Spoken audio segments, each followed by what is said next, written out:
What I'm going to do tonight, I'm going to kind of teach on what I think is the most difficult aspect of being in ministry. And every one of you are in the ministry. So every Christian is supposed to be in the ministry, right? It's our job as elders to equip the saints for the work of the ministry. And it would be easy if the work of the ministry was just preaching the word, teaching the word. But ultimately, the work of the ministry is people, right? And that's the hardest job. And what I want to do is I'm going to recommend a book. It's a very short book. You can literally read it in like 2 hours. It's on Canon Plus. If you want to get it on Canon Plus, you can get it on Amazon, other places. So you guys have known, like when we did leadership training, I taught on Edwin Friedman's book, Failure of Nerve.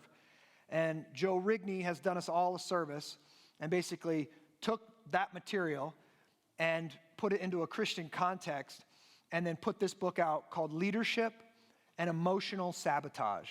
Leadership and Emotional Sabotage. And the tagline is, resisting the anxiety that will wreck your family, destroy your church, and ruin the world. And I think Friedman was onto something, and I think Rigney's onto something here. And I think it's one of the most pressing issues for us at home that I'm hearing more and more come up in missional communities and in the wider world. Rigney starts this book out in his introduction. He just says this: we live in an age of anxiety, confusion, and turmoil. There's something in the air that feels highly combustible, a highly reactive atmosphere that pervades all institutions of society, from families to churches to businesses to governments. There's a sense that we're sitting on a powder keg and one small match and kaboom. And if you grew up in a home like that, you knew when dad came in with that look on his face, everybody kind of backs away, gets quiet, because it's just, he brings in, this air that one little match, it's going to explode. Or a mom, and she woke up on the wrong side of the bed that day, or she's, whatever's happening. And you know, one wrong word, one disobedience, one whatever, and boom, the whole thing's going to blow up. And you, after a while, you learn what that's going to look like. And if you were a teenager like me, you learn how to light the match quick, just to get it over with. Like, all right, look what he did, or look what she did. And you learn in that situation, you learn, like, I'm going to make dad go crazy, I'm going to make mom go crazy, and then all the crazy's out of the room, and then we can get on with things. And that is a reactive response that you learn to do. And what he's getting at and what Friedman's getting at is that's going on all the time in relationships, in business, in all different areas, in ministry, in all different areas of life. And we've got to learn how to be the type of people that can minister to people in those settings, in those environments. Here has Rigney kind of underlines, he makes this one sentence, and I want you to hear it like this. This anxiety often gets transferred to leadership in this form. And I say this, it's never really spoken this way, but this is how it feels when you're in leadership. Quote, we need you to fix the problem, but you can't bring up the elephant in the room. Right? Things felt weird.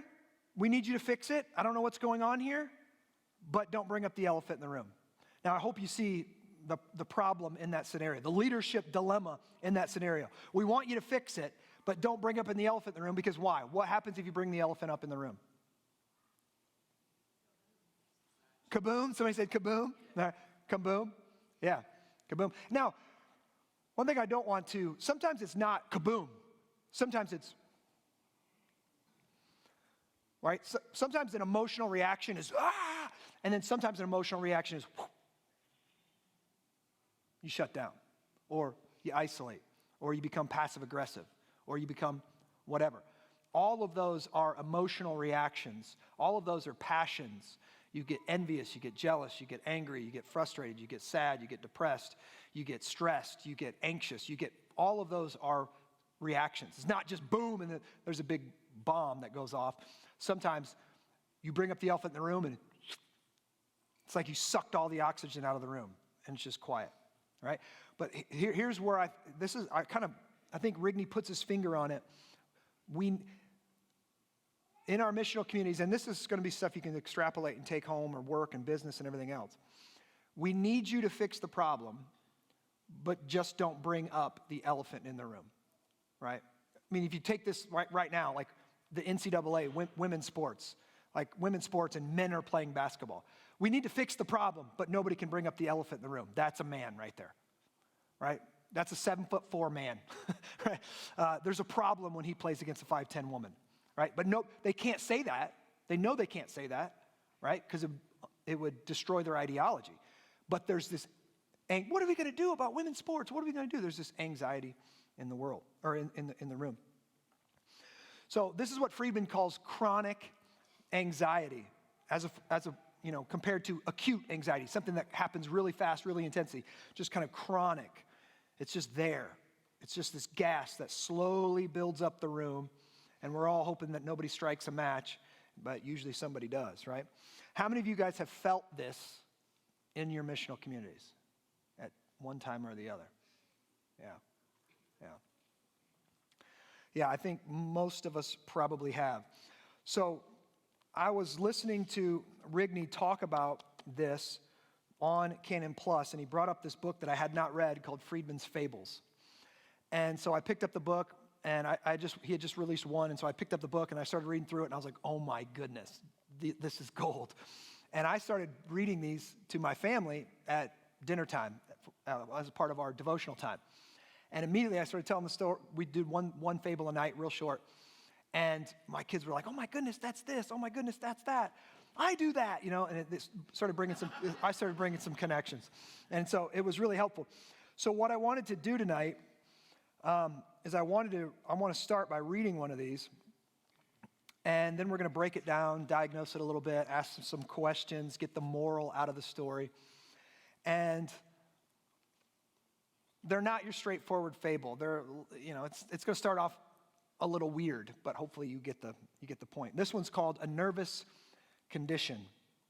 I think it's the second fable in the book. All right, put your listening caps on here.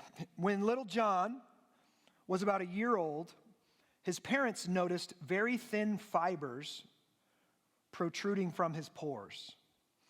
After another few months, the fibers had extended themselves. They began to form curls. The condition alarmed his parents, so they took little John to a doctor. The physician, after examining him carefully, called in several specialists. They, in turn, summoned their colleague, and after conferring for several hours, announced little John was unique in medical history. His ganglia were growing outside his skin. So his nerve endings are coming outside his skin. Since there was no record of this having happened before, it was not clear what the ultimate effects of such a condition would be. And since little John was otherwise in excellent health, it was decided to do nothing for a while but observe. Of course, one immediate problem was little John's rapidly developing extreme sensitivity to everything and everyone around him. The doctors alerted his parents, warning them that they must be super sensitive to his every move and touch. Being very sensitive people anyway, they readily agreed. As little John grew, so did his ganglia, until they trailed about him as he walked. While it was not a pretty sight, surprisingly, it turned out to have some advantages. He learned from the very beginning, for example, first from his ever-concerned parents, and then from others, that he could always count on someone watching out for him. Indeed, he learned early in life that anyone who came into his orbit would always pay attention to his every move for fear of hurting him. He found that he could plow a path through any group of friends by just walking toward them. People would always retreat at his advance for fear of, quote, stepping on his feelings. When he engaged in sports or when he just wanted to be first in line, all he had to do was start in the direction he chose, and his approach itself proved to be an open sesame. Sometimes he encountered people who had not been forewarned about his condition, and then he had to point it out as early in the relationship as possible. Once they understood, however, they never tried to get in his way. All of this is not to say that individuals never felt resentment toward little John. Some of his classmates, and one of his brothers in particular, who got most competitive with him for certain goals, felt handicapped by his handicap, but they never spoke it aloud. all managed to quiet their resentment with self-recriminations about their own insensitivity. And so it went. Little John graduated high school, having done fewer homework assignments than any other child who ever attended, and he obtained a secure job, though less qualified than most of those seeking the same position. One day he met a woman whom he liked. Being extremely shy and not having enough confidence or experience to refute her own poor image of herself, she was thrilled at the advances of this very attentive, if somewhat strange, creature. She treated him with the utmost deference, and her pity soon became love. Everywhere they went, she watched out for him. In time, the guiding principle of her life became, how can I help this man avoid pain? But after they had been married a while, she began to tire. Still she tried, for this poor man could not help himself, but it became increasingly difficult for her to be constantly mindful of his needs. She decided to confess her increasing insensitivity to her friends. She mentioned it to her family, to her minister, to her doctor. She sought professional help. All comforted her and sympathized, but could offer little practical advice, and so they urged her to be more patient. She tried again to shape her existence to his needs. Then the headache started. Then the little tick in her eye. Soon she found she was losing weight. Colitis further restricted her freedom, and it was not long before her thoughts were bordering on suicide. She dared not tell little John, of course, for fear of hurting him. Why, if he knew that all this was due to his condition, he would be inconsolable. One day as she was walking home, she chanced upon a mother cat giving suck to her newborn kittens. As they scrambled over one another in their thirst, the mother carefully guided each one to its turn, stretching out a firm but gentle paw as she lay contentedly on her side. Then little John's wife noticed that one of the kittens had been born lame. Its leg had not been fully formed and had more difficult maneuvering than the others. Strangely, it was the most aggressive. While the other kittens, when satisfied, went off to sleep, this one kept coming back to wiggle its way in front of the thirsty others. Each time, however, the mother cat pushed it away, at first gently, and then with successively harder whacks. Little John's wife watched the poor kitty and the inhuman mother. But when she returned home upon finding her husband reading in a room, she planted herself in the doorway and began to stare. A little while later, little John, desiring to enter another room, marched straight for the doorway that framed his wife. She did not budge. Closer he came, closer, never thinking actually to ask her to move. After all, he had never had to ask anyone to get out of his way before. Suddenly he stopped, confused. What should he do? First he assumed his most wounded look. Then he tried one that was more winsome and boyish, but his wife was like a rock. In desperation, he finally spoke. Move! You know I cannot squeeze by. Nothing. What's the matter with you? He yelled. What are you trying to do to me? This is like a trap. Then she did begin to move, not aside, but rather directly toward him. He retreated. She continued on. He moved back faster, but still on she came. Soon he was cornered. Have you lost your mind? He said incredulously. Careful there. You almost hurt me, he said pathetically. That did it. She raised a foot and stomp.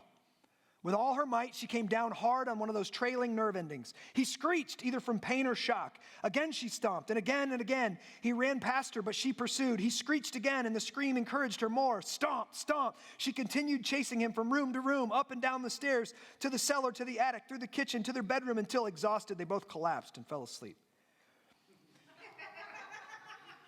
When little John's wife awoke, her headache was gone for the first time in months.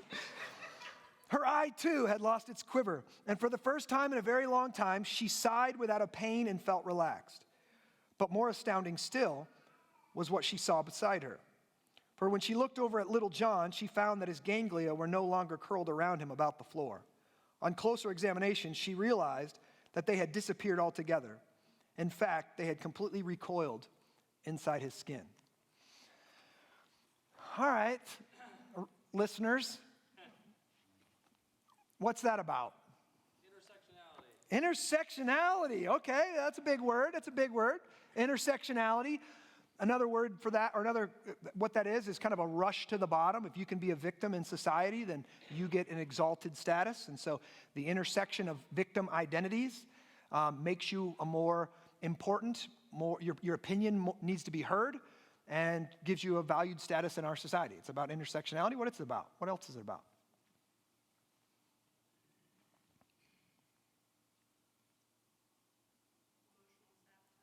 Emotional sabotage. Mm-hmm. I've got it right here. I'm going to say it, but I'd rather talk it out first. Yeah. Mm-hmm. Yeah.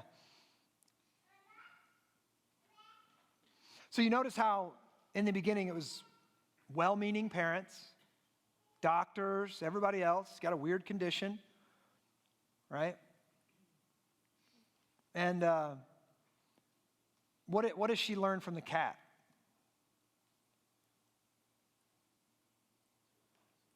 Huh? I heard something. So she sees this, this is her light bulb moment, right? She sees this cat who's got however many healthy babies and one wounded baby, and the wounded baby is the one that won't leave her side, won't stop nursing, right? And she pushes it away, and it keeps coming back, and then she starts whack, whack, and just thwacking it. Why? Because, well, the same reason you would name your boy Sue, if you know that song, right? You want him to be tough. He's going to have a harder time in life, and she's not giving in to his sensitivities. So the moral of the story is beware the insensitivities of the sensitive.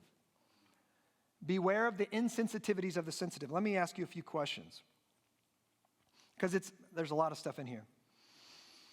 Why are people able to control others by being easily hurt?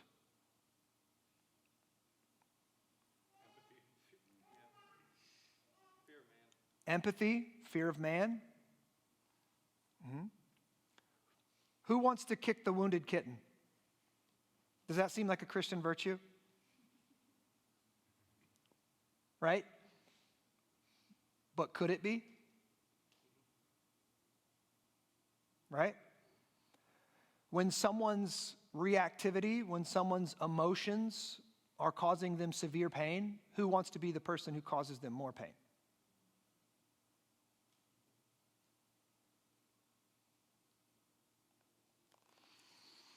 So again, I'm going to ask this question because I want more answers. Why are people able to control others by being easily hurt?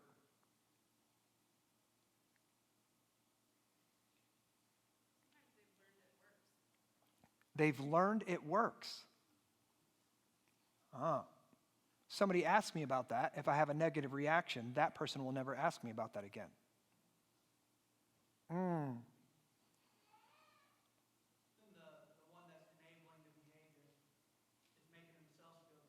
Okay. The one who's enabling the behavior. Who was enabling the behavior in the story? Initially the parents, right? And then the wife. And then the wife. She got the brunt of it. Yeah, congratulations. Parents raised him up like this and handed him over to her. And that was her job. Yeah.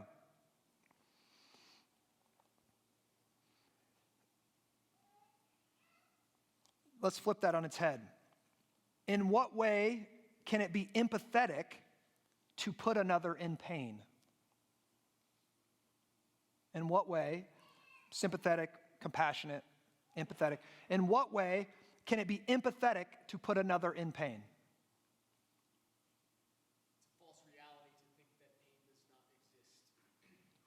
Okay, it's a false reality to think that pain does not exist or that pain is always bad. Jarek should know this. He puts people in pain for a living. And that produces growth, right? That produces adaptation, right? That produces change, right? You think he hates you, and then you look in the mirror and like, something's happening over here, and I kind of like what's happening. We get it in the physical world. Is it true emotionally? Is it true spiritually? All right? Did Jesus cause the Apostle Paul pain by knocking him off his horse? What kind of pain did Jesus cause him? What's that? Short-term pain. I think it had long-term implications that long-term benefits, but also long-term pain as well, because it doesn't go rosy. He gets beat a lot, right? Gave him a thorn in his side. So think about that. Knocking him off his horse caused him to rethink everything about his life. He'd been doing it wrong.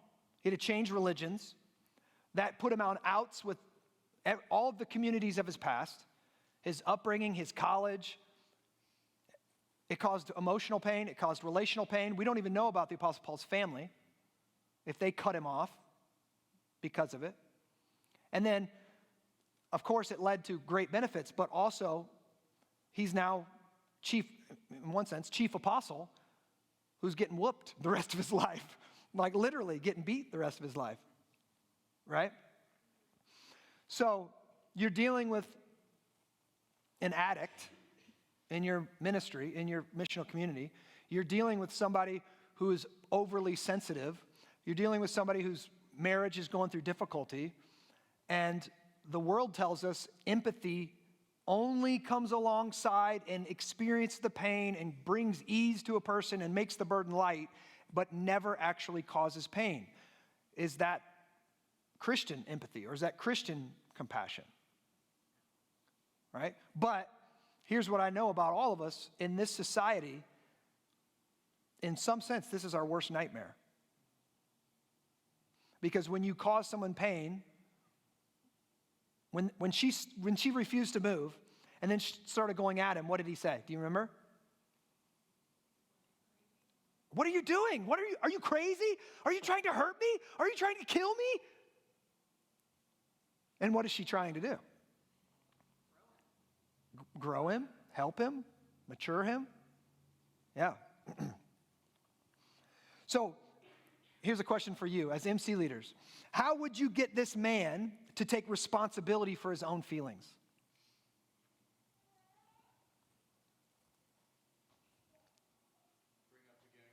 Bring up the ganglia. Boom. What's this about?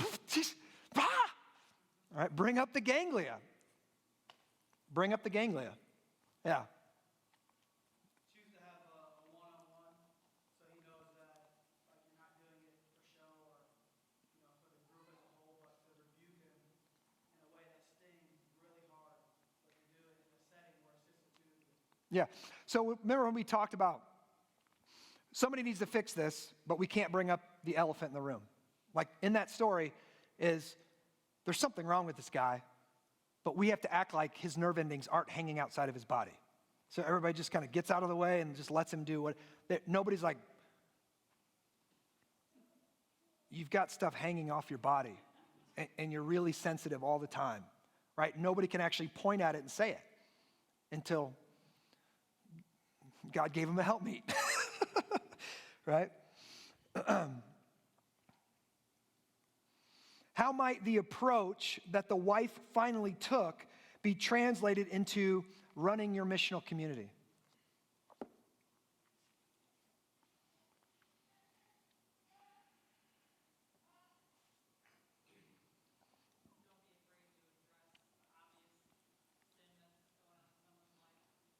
Yeah, don't be afraid to address the obvious sin that's going on in someone's life. Here's another thing I would say with that.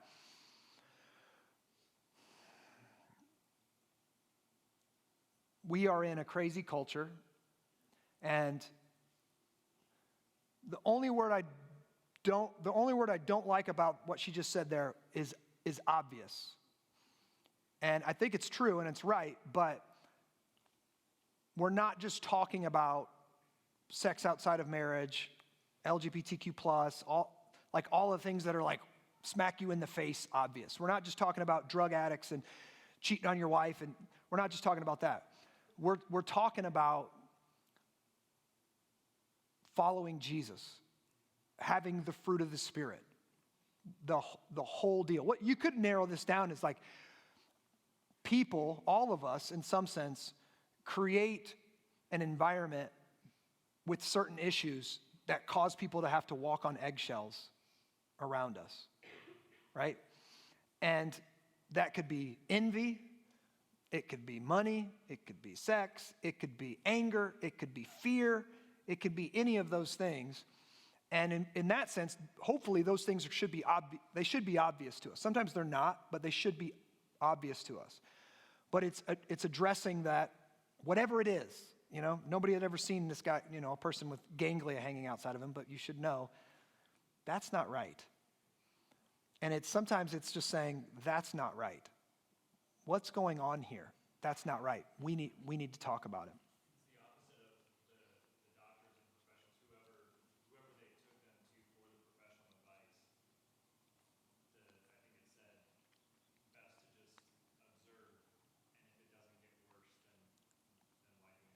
Yeah. Yeah.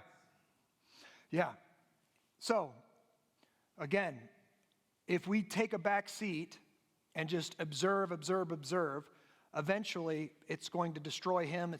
His wife was having a tick in her eye and colitis, and it was doing something, right? Like it was causing anxiety. And we don't have to wait for we don't have to wait for the divorce. We don't have to wait for the fist fight. We don't have to wait for the huge explosion. We need to address it before it gets to that position, right? Where the doctors are just like, oh, I don't know, I've got, more than likely. Weird case, I don't know, man. And I've experienced enough doctors in the past year that's a common answer, actually. Don't really know what it is. I don't know, just wait and see. Like, oh, that's helpful, right? But we need to step into this. Now, Friedman's solution to this society-wide sickness, I've already taught you on this part, but let me just remind you, is what he called well-differentiated leadership. That I'm not so connected to people that we become one, that's the sin of empathy, and I can't call something out, right? I'm not that connected. A well-differentiated leader is someone who has clarity, this is his words, about his or her own life goals, and therefore someone who is less likely to become lost in the anxious emotional processes swirling about. I mean someone who can separate while still remaining connected, and therefore can maintain a modifying, non-anxious, and sometimes challenging presence. I mean someone who can manage his or her own reactivity in response to the automatic reactivity of others, and therefore be able to take stands at the risk of displeasing. That's Friedman's. So what Friedman calls self-differentiated or self-differentiation with a non-anxious, gobbledygook here. Self-differentiation with a non-anxious presence, the Bible calls sober-mindedness. What Friedman calls reactivity, the Bible calls passions. And those passions, I've already mentioned, lust, envy, greed, anxiety, all of those different things. What Friedman calls hurting, so the fact that one guy, did you notice how one man could control everybody in his orbit? The doctors, his parents, his friends. I mean, I didn't play soccer against him because I would have ran that fool over if I was playing soccer, right? But everybody else, just get out of the way and let him score a goal, right? That's called hurting. And that nobody wants to hurt his feelings. Well, the Bible calls that people-pleasing or the fear of man. Now, what I want to do is just give us 3 aspects of sober-mindedness. And then from those 3 aspects, if we have time, we're going to go to the book of Galatians, and we're going to see how Paul dealt with a similar situation. And I hope that you can take some practical advice and examples here from this and apply it to your missional community. And if you need more clarity or if you have questions, we can do that at the end. So let me just get through this. 3 aspects of sober-mindedness. Number 1 is clarity of mind. In order to have clarity of mind, you must be sober-minded. What happens if you drink too much alcohol? You get fuzzy. You're not thinking clearly, right? You're more prone to temptations. Well, our passions act like a fog in our head. Anger, fear, pity, and desire distort our vision so that we don't see clearly. But when we are sober-minded, our vision is not clouded. Or to change the metaphor, Rigney says, consider how sobriety is often paired with wakefulness. In 1 Thessalonians 5, Paul echoes Jesus about the day of the Lord coming like a thief in the night. Then he says, quote, but you are not in darkness, brothers, for that day to surprise you like a thief. For you are children of light, children of the day. Walk not in the night or of the darkness. So then let us not sleep as others do, but let us keep awake and be sober. For those who sleep, sleep at night, and those who get drunk are drunk at night. But since we belong to the day, let us be sober, having put on the breastplate of faith and love, and for a helmet, the hope of salvation. So, first aspect of sober-mindedness is clarity of mind. When we're tired, we don't think clearly. We're groggy and our minds are numb or slow. To be sober-minded is to be awake and alert, is to have sharpness to our vision, to be able to see things clearly. So first aspect, clarity of mind. Now, when you're angry, do you have clarity of mind? No, right? Add any passion in there you want. Anxious, frustrated, we don't have it. So the Bible, so this is what I'm saying. This is some of the hardest teaching I think that we're going to get in the Christian life. Because to be sober-minded is to be able to meet with God and to be aware of our presence, our acceptance with the Father, and to be able to, in one sense, get some separation from the situation, to not get caught up in whatever reactivity, whatever anger, whatever stuff is going on, right? So one, clarity of mind. Two, stability of soul. The sober-minded are not easily tossed. They are steady. Listen to the cluster of terms in Titus 2:2. Older men are to be sober-minded, dignified, self-control, sound in faith, in love, and in steadfastness. So if you're sober-minded, you can keep your head. You don't panic. You don't overreact. There's a ballast to your boat that weathers the storms that toss the ship. All right? Now, so there's the ability to walk into a situation and fevers are going and anxiety's happening and all, and you can keep yourself under control without reacting. All right? Very, very difficult. But the third one, I think, is really important because there's some of you who are very stoic. There's some of you who, stuff could go blow up right next to you.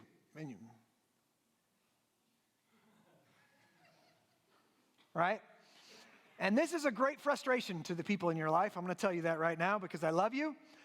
Because there's one thing that's missing from just being super chill or super in control or not showing any emotion, right? That's not actually being sober-minded. Because laziness is a sin. The inability to act when you're supposed to act, that's a sin. We sin, right? Commission, and we sin by omission. So if you're unable to speak up and say something, you're in sin. And that might be your reactivity. You just look like a statue when you do it. Right?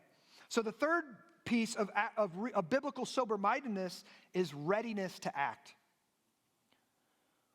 Sober-minded does not mean apathetic or passive. The sober-minded still feel deeply and rightly about reality, but because they keep their head, they act with purpose. They don't react, they respond. The Apostle Peter references sober-mindedness 3 times in his first letter. First one in 1:13. Therefore, preparing your minds for action and being sober-minded, set your hope fully on the grace that will be brought to you at the revelation of Jesus Christ. In 4 verse 7, the end of all things is at hand. Therefore, be self-controlled and sober-minded for the sake of your prayers. In 5:8, be sober-minded, be watchful. Your adversary, the devil, prowls around like a roaring lion seeking someone to devour. So what does it mean to be ready to act? It means to be poised like a sprinter at the starting line or watchful like a sheepdog on alert. To be sober-minded is to be prepared and ready to act, to pray, to fight, or to flee. So then, to be sober-minded is have clarity of mind, stability of soul, and readiness to act. To be sober-minded is to be mature, to have your passions governed by what is true and good and beautiful through the habitual exercise of the trained emotions. So to have your passions, let's just say your passions are down in your heart, to have them ruled by your head, but your head's got to be clear, right? You got to be thinking clearly, biblically, to be able to do this. Any questions before I go on to Galatians with this? Any questions or thoughts or concerns or anything? All right, we ready? All right, let's go on to, open up your Bibles to Galatians chapter 1. We're going to read, I got time. We're going to read quite a bit, I think. Galatians chapter 1. Paul, an apostle, not from men, nor through man, but through Jesus Christ, the God and God the Father, who raised him from the dead, and all the brothers who are with me. Now, Paul begins this way, and this is very pointed.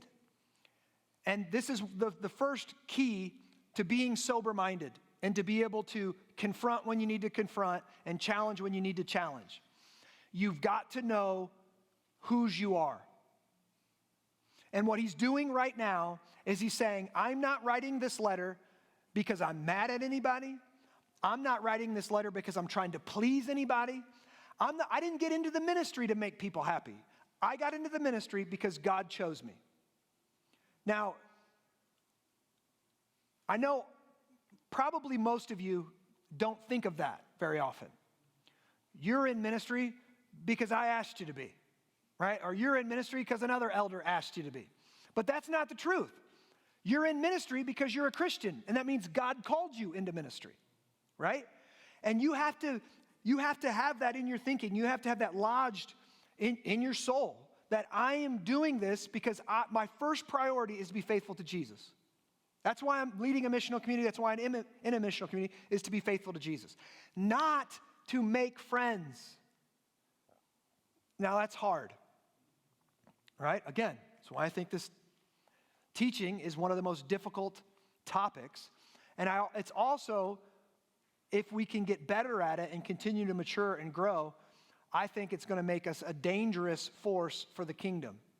Because the growing anxiety in the world, we will have a tight-knit community here that can focus on Jesus, and we know what we're about. And we're not trying to please people.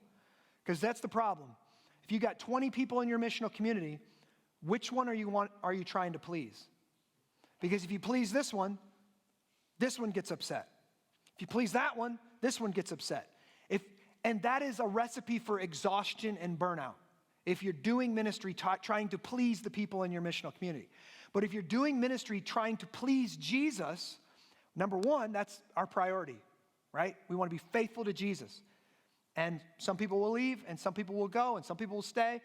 And really, that's what we want to happen. We want the people who are committed to Jesus to stay, right?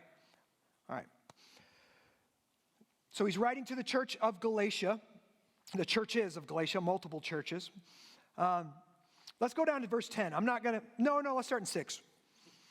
I am astonished that you are so quickly deserting him who called you in the grace of Christ and turning to a different gospel. All right, here's the problem in Galatia. People are turning from Jesus and turning to other preachers. Or people are turning from Jesus and they're turning to other teachers. They're turning to other people. They're wanting that person's approval rather than Jesus' approval. That's the whole problem in a nutshell in Galatia, is people-pleasing. Now, it gets wrapped up in legalism and all kind of different things, but that's the problem. And look what Paul says. So, and turning to a different gospel. Not that there is another one, but there are some who trouble you and want to distort the gospel of Christ. But even if we or an angel from heaven should preach to you a gospel contrary to the one that we preach to you, let him be accursed. As we have said before, so now I say again, if anyone is preaching to you a gospel contrary to the one you received, let him be accursed. For am I now seeking the approval of man or of God? Or am I trying to please man? If I were still trying to please man, I would not be a servant of Christ. Oof, right? We recognize that desire in us to please people, to make people happy. And Paul says right away, if I'm trying to please people, if that's my goal, I'm not going to please Jesus. That's a problem. And the reason he's building this out theologically is because he's hearing what's going on in the churches. And, you know, the churches of this time were not pure and holy like churches today, right? They were full of factions. They were full of false teaching. I mean, they didn't have it like we got it. Everybody, you know, in the Quad Cities has got it going on, right? So in other words, let's put it in our day and age. There's this pastor over here that is ordaining gay people. There's this pastor over here that's ordaining women. There's this pastor over here that says, alcohol's a sin and you can't drink alcohol. And this guy over here that's saying this, and this guy's, and so there's all this going on. And they're having this meeting where a lot of these leaders are coming together. Let's think of it like a little conference or something. They're having a conference, and these churches are coming together to Glenn Sunshine's coming to speak, and so we're having multiple churches in, and they're coming to listen to these preachers, all right? And then this is where we get to the issue in verse 12. So chapter 2, verse 12. For before certain men came from James, so this is talking about Peter, Peter was eating with the Gentiles, all right? Here's what's going on in their day and age. They were all over the spectrum. They had Jews that had came to Christ that threw off the yoke of the law, no longer were circumcising their kids, no longer were eating, had a really restrictive diet. There were those types of Jews. We see that in the book of Acts. Then there were other Jews who were misunderstood. They didn't understand how the law related to their life. And so they were still circumcising, and they were still following different diets and all these different things.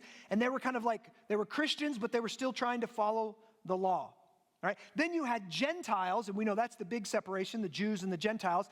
And the Gentiles come from probably wild living and all kind of stuff.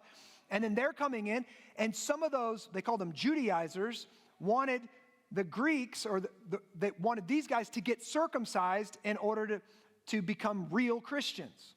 And Paul wrote about that. You don't have to do that. You don't have to do that anymore. So what happens is you've got these different churches that are focusing on different things, different levels of understanding of how the law interacts with the gospel and what the gospel is. And now they're coming together for this group meeting. And Peter is eating with the Gentiles, right? If a Jew eats with the Gentiles, it defiles him under the old covenant. And Peter knows the old covenant has been fulfilled by Christ. The ceremonial law has been fulfilled. I can eat with whoever I want to eat with. So he's over there eating hot dogs, right? He don't care. He's eating pork. He's eating whatever he's wanting. He's eating with the Gentiles. For before certain men came from James, then James brings his crew in.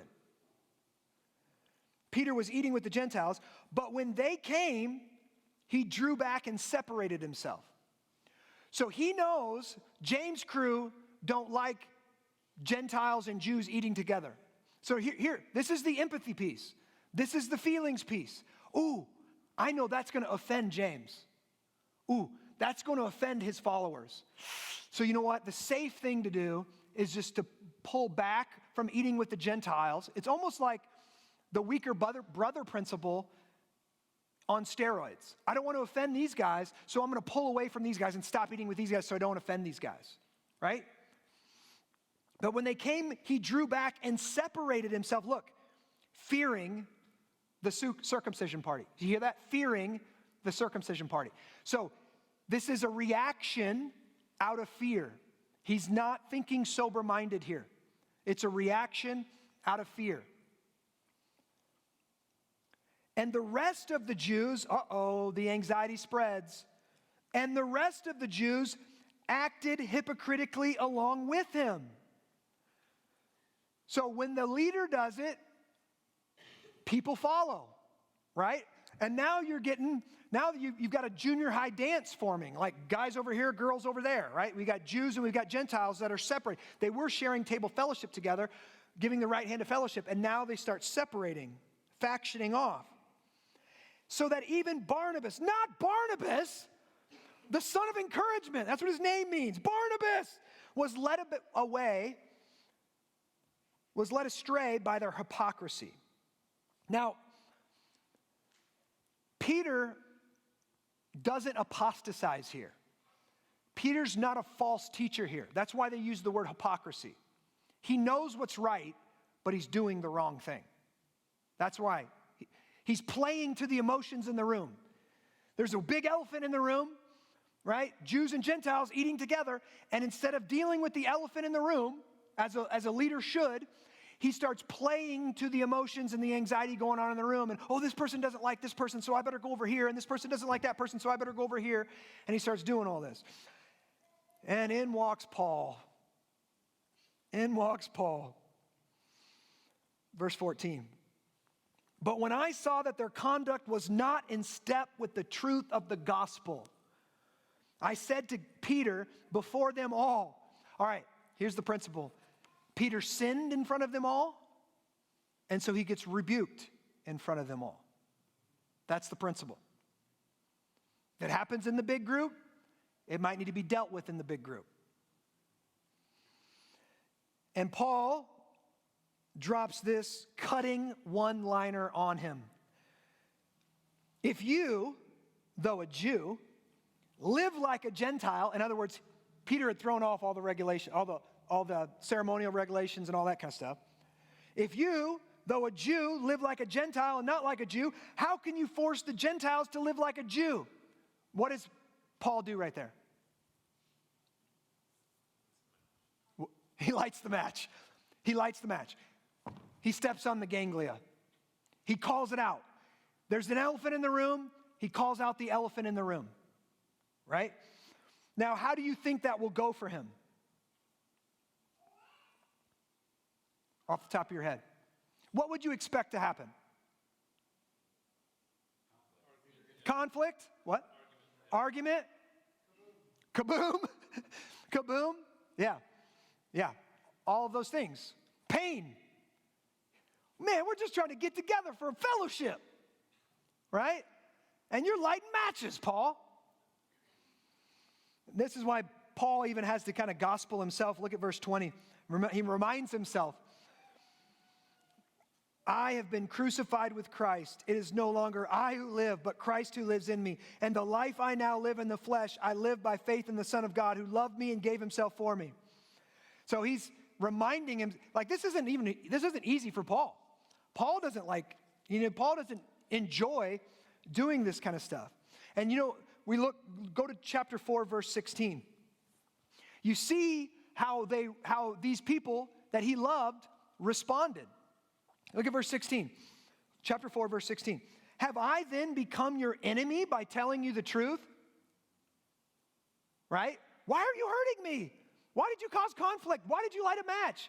And he's like, have I become your enemy? Am I saying this because I hate you? Am I saying this because I'm mad at you? Am I saying, no. And then he keeps reading. Look, they make much of you, but for no good purpose. So these people are telling you what you want to hear, and they're building you up. They're protecting your ganglia. They want to shut you out that you may make much of them. So they've got ulterior motives. They want to gain a crowd and do a thing for their own purpose. It is always good to be made much of for a good purpose, and not only when I am present with you. Listen to this. My little children, for whom I am again in the anguish of childbirth. I'm not 100% on board with Paul's metaphor here. But listen, kids, I'm once again giving birth. Like, what, Paul? But listen, I'm again in the anguish of childbirth. Listen, for what? Until Christ is formed in you. Until you're fully formed in Christ. Until you're fully mature. Until you're sober-minded. Until you can see the gospel for what it is. And you can recognize any false gospels. And you push away from that. And you're not pulled away by smooth-sounding false teachers that tell you what you want to hear. And he says, I wish I could be present with you now. I love this. And change my tone. For I am perplexed about you. He was getting tone policed. Hey, I wish I could be present with you, but right now, I got to be straightforward. This is what's going on. Chapter 5, verse 1. For freedom, Christ has set us free. Stand firm and do not submit again to the yoke of slavery. Now, this yoke, I want you to see it, it's twofold. Yes, it's legalism, but even more than that, it's the fear of man. It's the approval of man. They want to be in the in-group. That's what is really going on. They're separating by factions. And he's saying, when you're being led by the fear of man, listen, you're not believing the gospel. You're not standing on the gospel. You're more worried about offending that person than you are about offending Jesus. And that's a problem, right? That's a major problem. And he keeps going on and on and on. Let's just go to 7 because this is where Paul just goes, 7 through 12. He's like, have I really finished this off yet? I'm going to open up both barrels here. Verse 7, you were running well. Who hindered you from obeying the truth? This persuasion is not from him who calls you. So you're not following Jesus here. Keep reading. A little leaven leavens the whole lump. Why is it important to get these elephants out of the room? A little leaven leavens the whole lump. I have confidence in the Lord that you will take no other view and the one who is troubling you will bear the penalty, whoever he is. But if I, brothers, still preach circumcision, why am I still being persecuted? In that case, the offense of the cross has been removed. I wish those who unsettle you would emasculate themselves.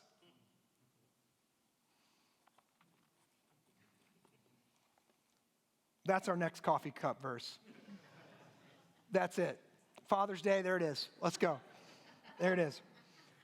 And what he's saying is, oh, they want to circumcise, they want to go back to the law. How about they cut the whole thing off? That's the Apostle Paul under the inspiration of the Holy Spirit.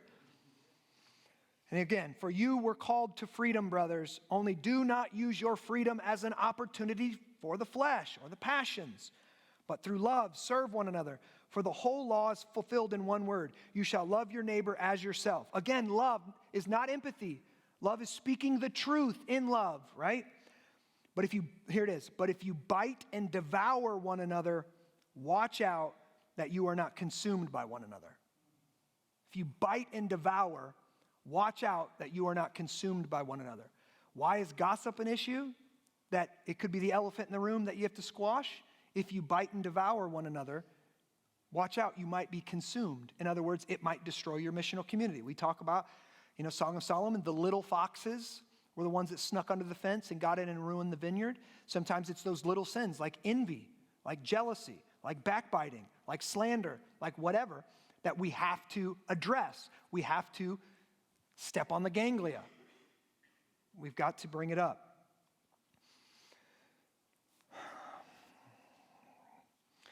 And Paul has got some of his strongest words for those who continue to preach or live out a false gospel here. So remember, Jesus plus nothing equals everything, right? But Jesus plus anything else equals slavery. That's what Paul's saying. Anything else. Jesus plus gossip, Jesus plus circumcision, Jesus plus whatever else equals slavery. And that's why Paul comes down so hard on this issue. And he's willing to just drop the bomb in the middle of a pastoral fellowship to call out Peter, right? To call out Peter. And again, this is why I say this is one of the hardest things to do as an MC leader, as a member of a missional community, as a Christian. It's hard to do it in your home, with your wife, with your husband, with your kids. It's hard to do it at home with our moms and dads when we go home. And you can feel, you step into the room and you feel that stuff in the air. And you're tempted to go with the flow and go really back into slavery.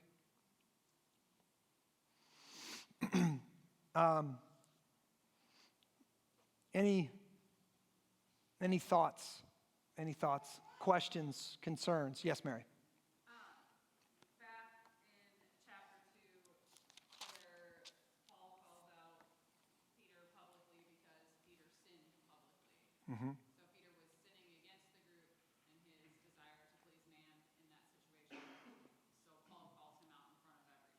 Yes. Is that kind of the model for MC? Like, what's the discernment if you know there's an issue? And, like, are you first to sit down with that person individually? And, like, when do you know when to bring something to light? Okay. Like, when does it become the elephant? Great question. So Peter sinned in front of the whole group and sinned to the whole group and led others astray, right? Caused the Jews to follow and caused even old Barnabas to follow, right? And so Paul knows he's under the inspiration of the Holy Spirit. He's sober-minded, so he calls it out. I think those two things are necessary. Now listen, we're all not going to be sober-minded. There's times when somebody's going to bring something up and it's just going to strike you and you're going to get angry, you're going to get fearful, you're going to feel that reaction, and it might not be the best time to bring it up, right? And you need discernment for that. But if the problem is, this is why we have to be sober-minded. Because when that happens, that's the best place to handle it right there. Because when somebody drops a bomb and says something bad or does something dumb or sins against the whole group, You don't know how it's going to affect every single person in that room. And the bigger the group is, the more phone calls you have to make and texts you have to make, and you're tracking everything down, and this person was offended, this person didn't think anything of it, and so it becomes impossible to manage, and it puts way too much stress on a leader. So the best place to handle it is right there in the moment, but you have to be sober-minded in the moment. If you're not sober-minded, it won't go well, and unless the Spirit does something special. Or you've got somebody else who's sober-minded that you get a break and you can think about it and get some relief. And it could create more problems, right? It could create more problems. But I think, yes, the principle is there. If they sinned in public, in the group, it needs to be brought up in the group. Joel.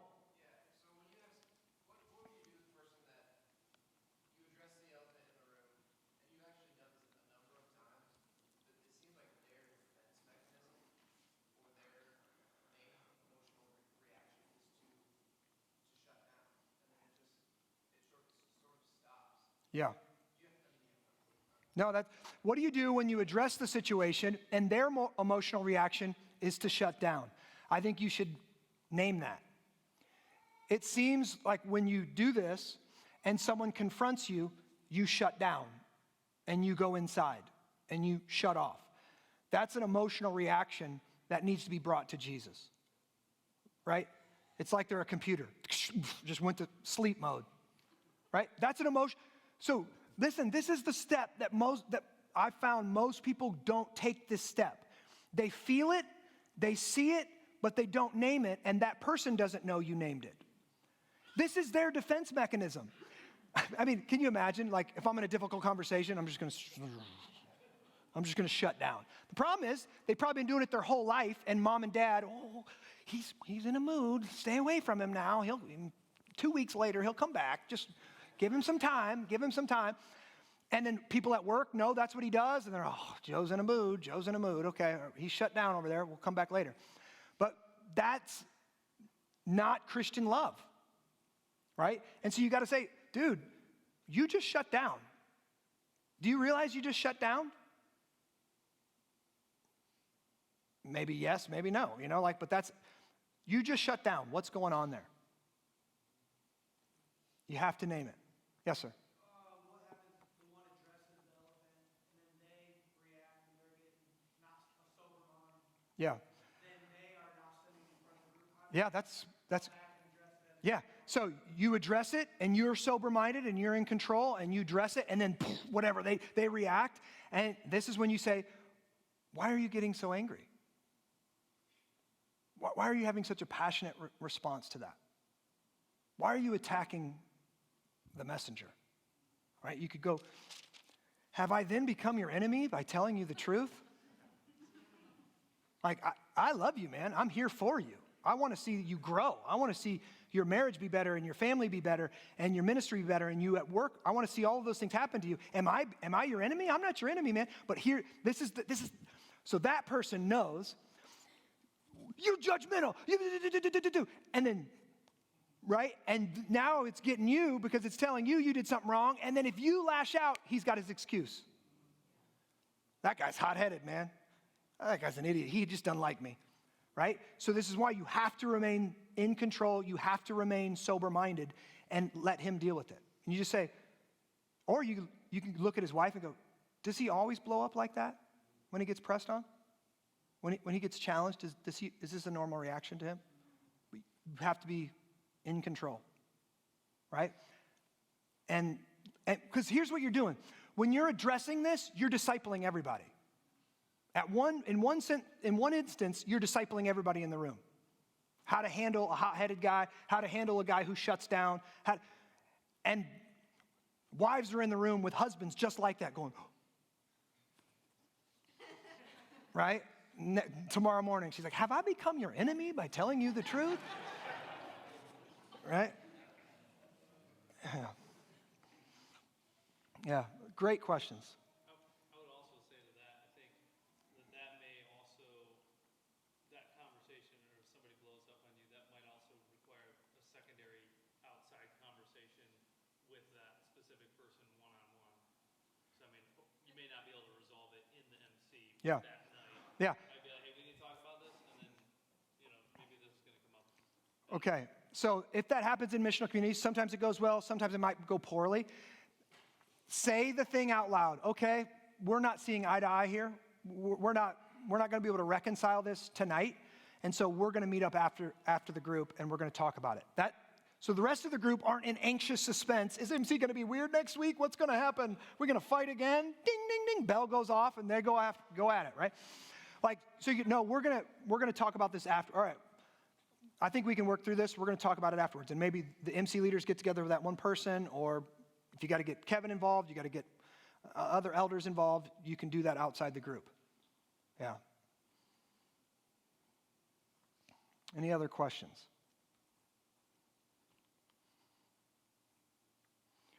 So, good, cool.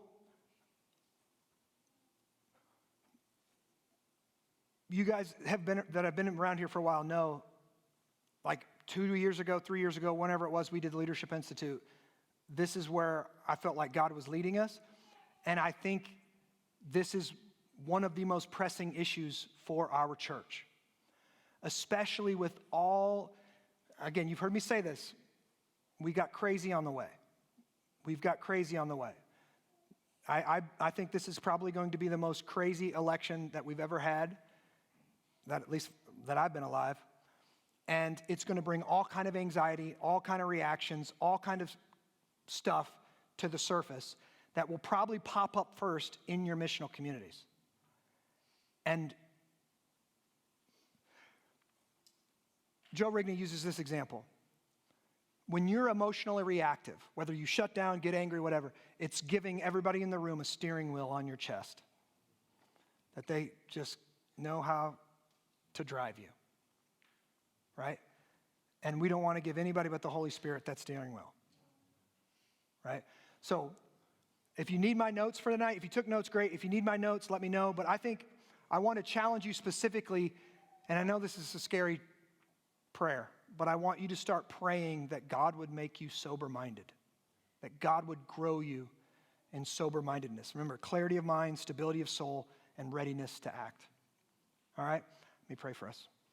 Father God, I thank you for your grace, your goodness, your kindness. I thank you for the illustrations you give us in Scripture. We are in a post-Christian city, a post-Christian society. And we, even in our own missional communities, we get people from all different backgrounds coming in with all different beliefs and values. And there's always a pressure on us to please people because we're tempted to think if we please them, they'll stay, they'll hear the gospel, they'll grow, our MC will grow, our church will grow. But Father, if we're thinking theologically, if we're thinking clearly, we know that we need to serve you first. You need to be the one with the hands on our steering wheel. And we need to obey you and love you and follow you. And you are the one building your church. So I pray that you would equip your leaders and all the members of the MC in this room tonight, that you would equip them with your spirit, that you would enable them, that you would mature them and challenge them and grow them in sober-mindedness so they can handle the reactivity in their own soul and the reactivity in all the people in the room that they'll be leading this week. So God, we can't do this on our own, and so we ask for your grace and your mercy and your kindness. In Jesus' name I pray. Amen.